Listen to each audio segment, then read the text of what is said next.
Are you planning a picnic for the next 4th of July? Well, one of these men can assure you that throughout most of the country, the weather will be fair and warm. What is your name, please? My name is Harry Buie. My name is Harry Bowie. My name is Harry Buie. Only one of these gentlemen is the real Harry Bowie. The other two are imposters and will try to fool this panel. Tom Poston, Peggy Cass, Orson Bean, and Kitty Carlisle on To Tell the Truth. To Tell the Truth is brought to you this evening by a dependable new spray to get your oven clean by the makers of famous Easy Off Oven Cleaner. And now, here's your host, Bud Collier.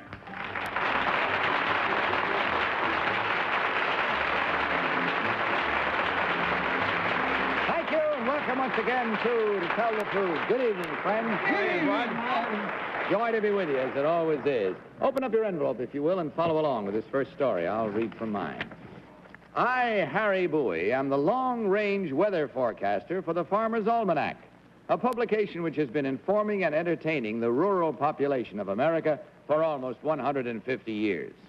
I discount such non-scientific nonsense as the brown stripes on woolly bears. Instead, my predictions are based on sunspot activity, the tidal action of the moon, plus a secret formula that has been used since the first Farmer's Almanac was printed in the year 1818. Last year, I pinpointed Hurricane Betsy and accurately forecast the disastrous Colorado floods. My general overall prediction for this year is for a milder than average winter with slightly more rain and snow. We should be enjoying fine spring weather on Easter Sunday, except in the Northwest. Throughout most of the country, the weather on Memorial Day and the 4th of July will be fair and warm. But it looks as if Labor Day celebrations might be rained out. My predictions have shown an accuracy of about 80%.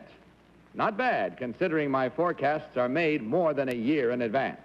Signed, Harry Bowie.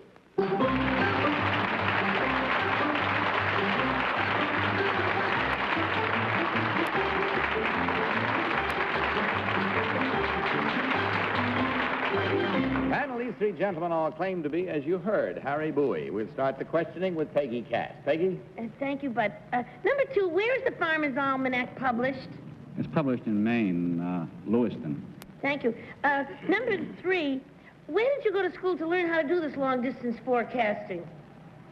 Well, I went to the University of Florida. Oh. But that isn't where I learned to do the forecasting. That is not where you learned? No. Where did you learn? It was passed on to me from Roland Hart. Oh, thank you. Number 1, have you ever predicted anything wild, like a snowstorm in June or something that ever came true? I mean, have you ever done something that's really so wild that nobody would ever think you could do it and you did it? Do you know what I mean? Wait a minute. Well, I mean like a blizzard in March or something that came true. I mean, a real cataclysmic weather situation that happened out of season. Well, I feel there's about 10 questions there. Yes, we've forecast blizzards in March. Oh, yeah. Well, they know. Orson Bean. Don't get testy, number 1. She's like this all the time.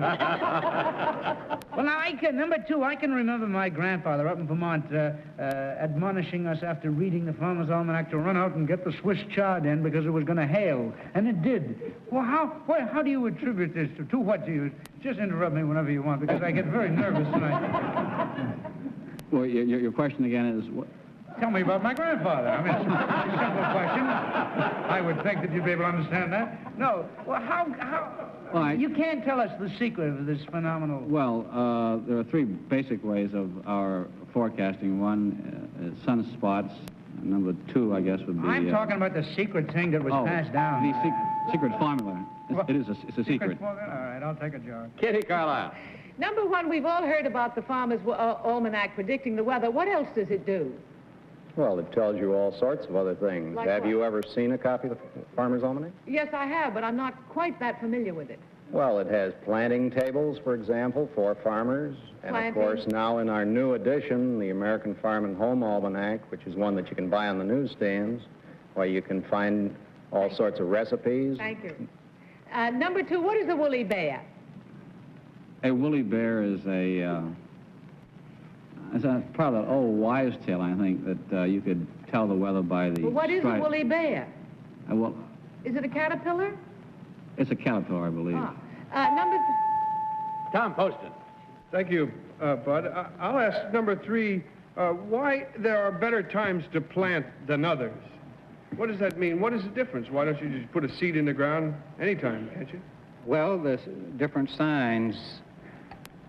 There are certain signs that are more fruitful than other signs. Signs of the moon. Is that so? Number 2, how did you find out about these things, planting? Number 2.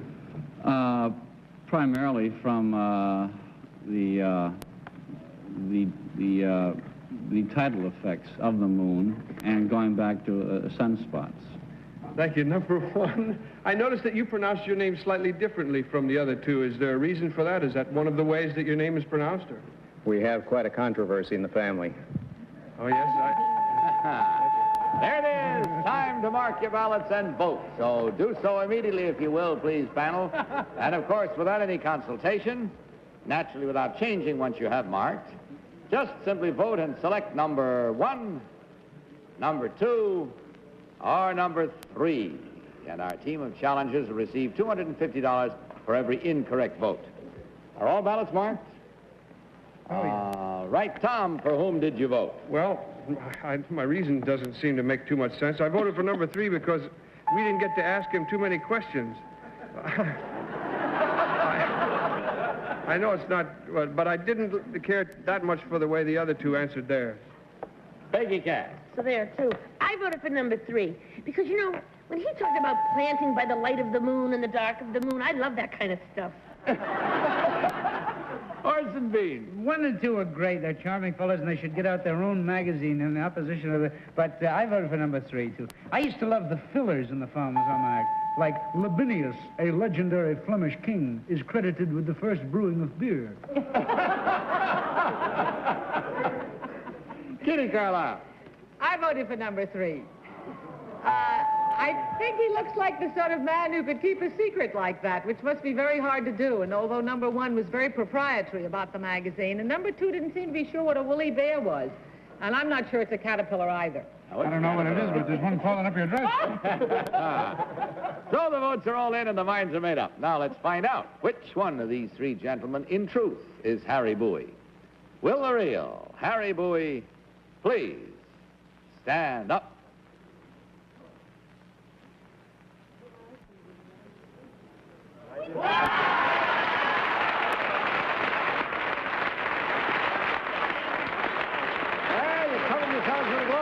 First round, you got it right down the line. Thank you, sir. Thank you very much. It's a secret formula. It really is. Number 1, what is your real name and what do you really do? My name is DeFrance Clark. I'm a business management consultant for small concerns. Thank you, sir. And number 2, what is your real name and what do you do? My name is Tom Hopkinson. I work for a public relations agency called InfoPlan. Well, in checking the score, we find there were no incorrect votes, but in that case, there still is $150 coming your way, and our sincere hopes that you enjoyed the visit as much as we did. Good night, and God bless you.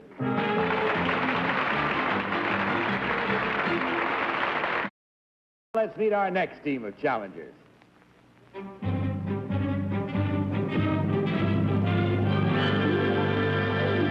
What is your name, please? My name is Peggy Larson. My name is Peggy Larson. My name is Peggy Larson.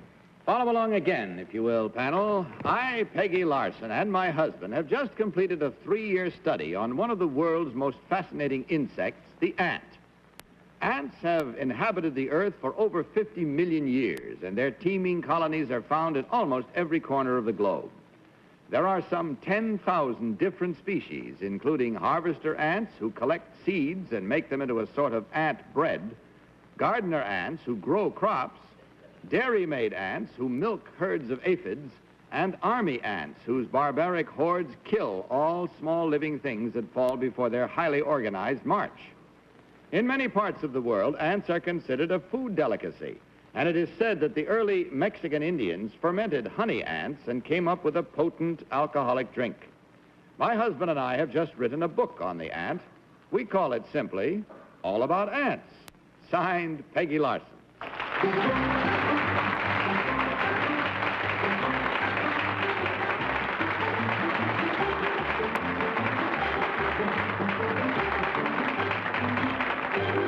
So, panel, these three ladies all claim to be Peggy Larson, and we'll start this cross-examination with someone who claims to be Orson Bean. Orson? Thank you. Number one, tell me about the barbaric hordes of army ants. What makes them so mean? Why do they like that? I think they were hungry. Hungry? Well, a lot of people are hungry and they don't devour everything in their path. I mean, an occasional individual might, but not a whole group. Well, how did they get that way? I saw a movie once with Charlton Heston where the ants ate everything. They ate the last two reels of the picture. Why, is that true? Like in Brazil, they really have these, they leave a swath of destruction? Just come in whenever you feel like it. Yes, it's true, mainly in Africa, Yeah. sometimes in South America. All right. Number three, are ants communists? Well, sometimes they're red, if that's what you mean. No,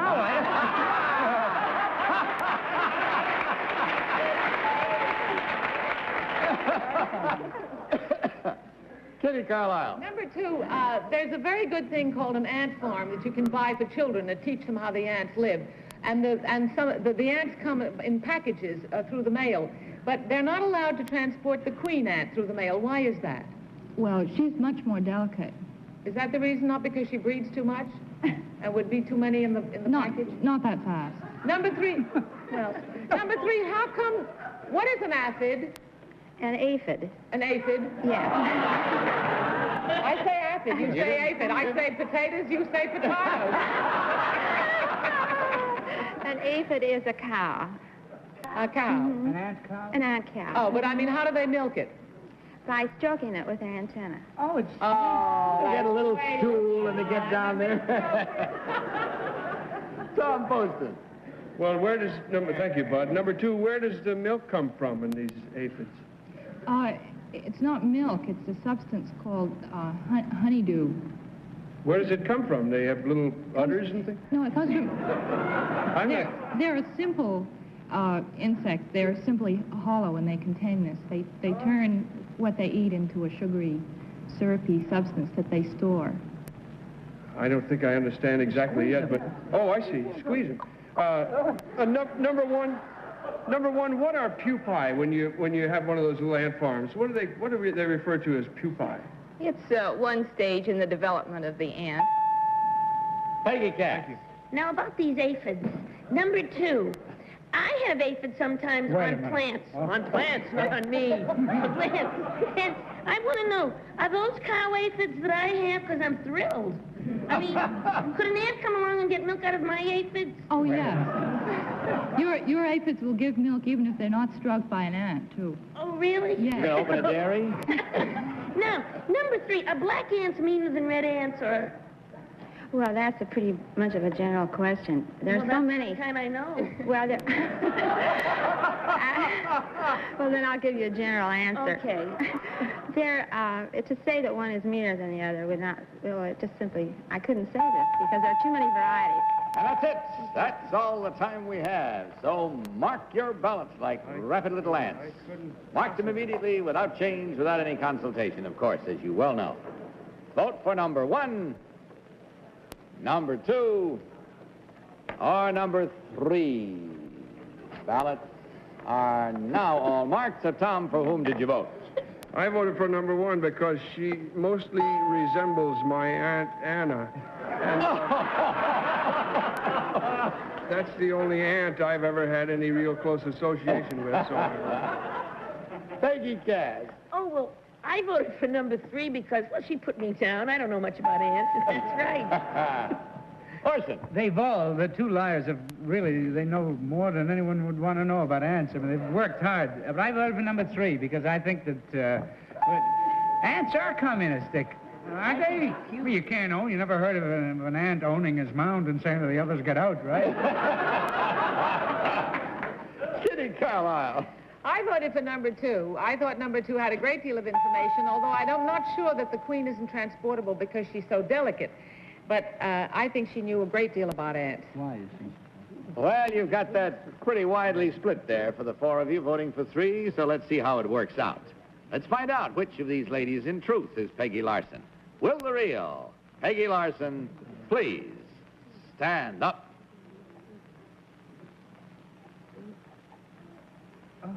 Very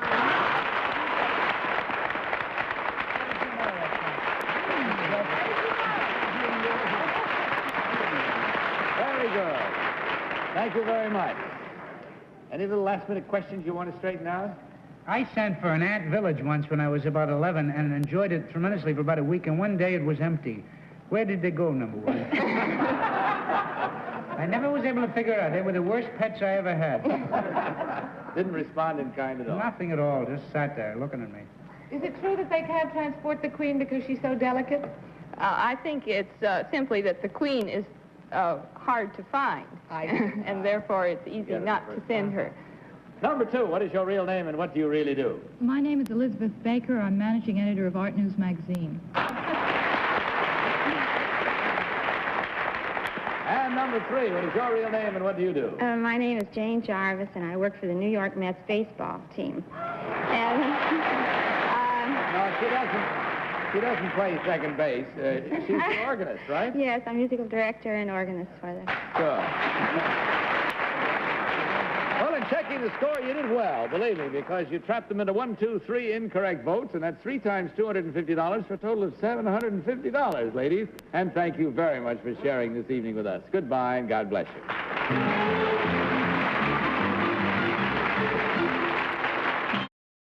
Meet our next team of challengers.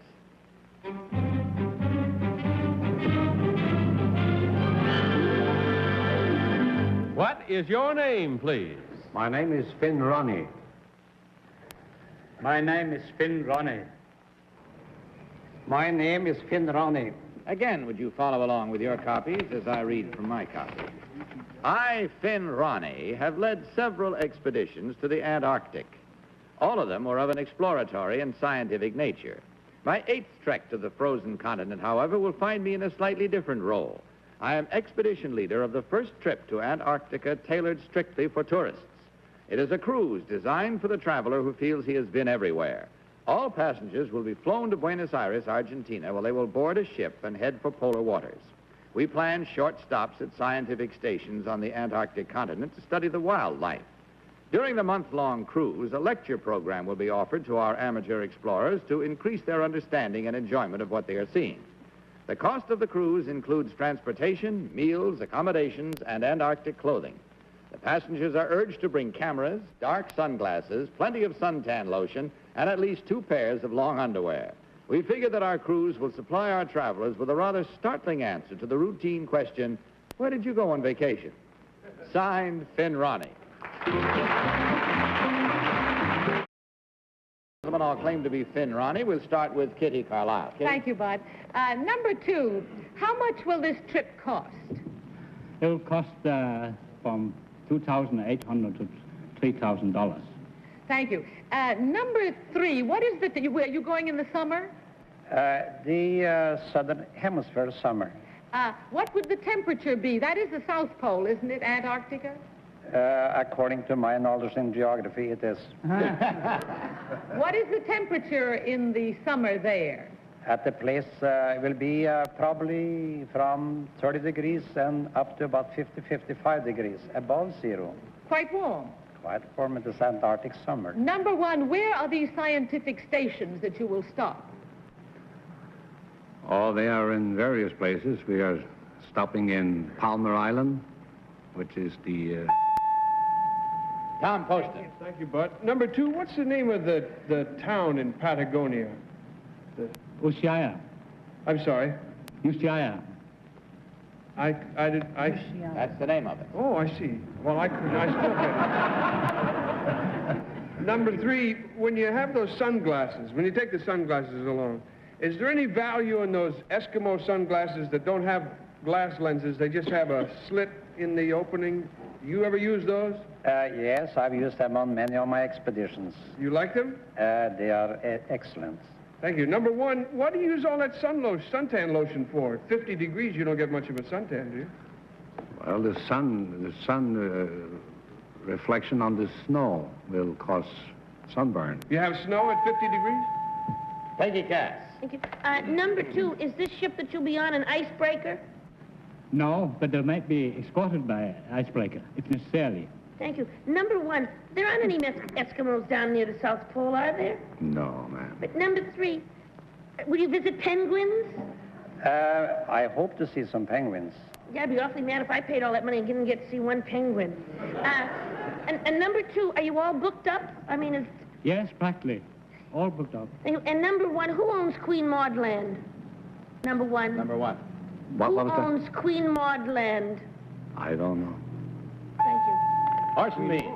Queen Maud owns Queen Maud Land, Tom? Number 3, is it going to be rough on the water? Do you anticipate it being rough in the ship? No, it is a summer in the Antarctic. And the summer in the Antarctic, the water is fairly smooth?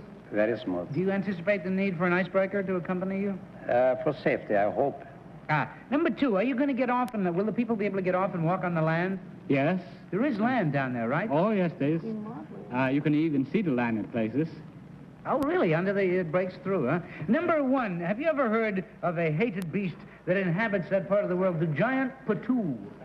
The giant patoo. Never heard of the giant patoo? A hated bird, its mouth will engulf 8 kumquats and a golf ball. It's a terrible...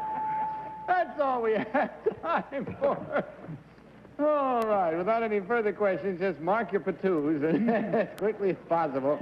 Vote now, please, without any consultation and without changing once you have marked. Vote for number 1, vote for number 2, or vote for number 3.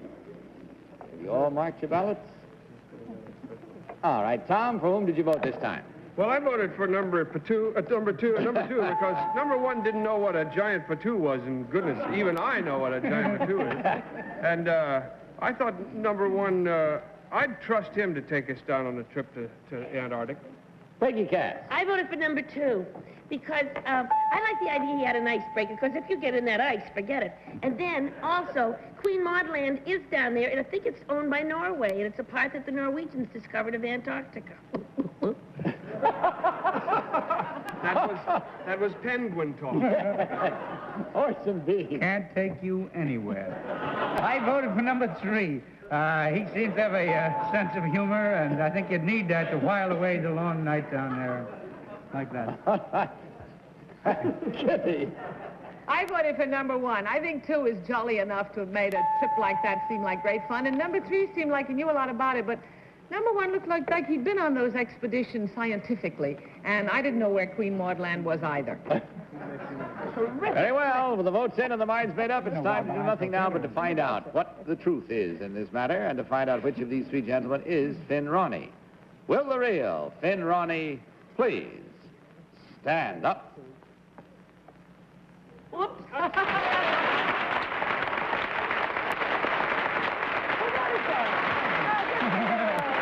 Thank you, sir. I think you'll be interested in the fact that Finn Ronnie, who is a retired captain of the United States Navy, was made a Knight of the Order of St. Olaf by King Olaf V of Norway.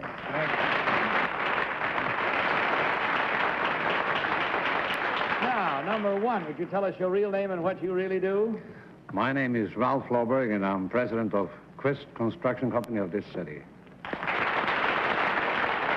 Thank you, sir. And number 2, you got most of the votes. What is your real name and what do you do? My name is Axel Peterson. I do house painting. Well, in taking this car, we find you did, as well as the second round of challengers, namely trapping the panel into 1, 2, 3 incorrect votes, and that's 3 times $250. And again, we have the total of $750, gentlemen. Thank you very much. Hope it's something you will look back on with great pleasure. Goodbye, and God bless you.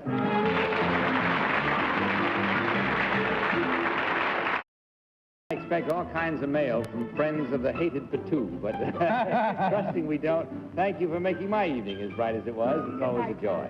Good night for now. And, of course, we'll see you at the same time next week. See you tomorrow afternoon with the daytime show. But in the meantime, don't forget to tell the truth. Bye. To Tell the Truth is a Mark Goodson, Bill Todman production.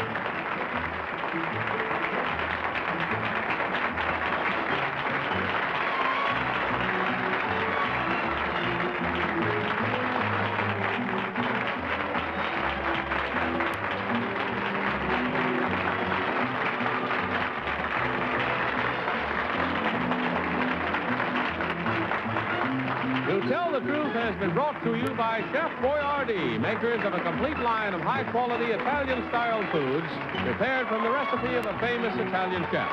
Johnny Olson speaking for To Tell the Truth. The program was pre-recorded.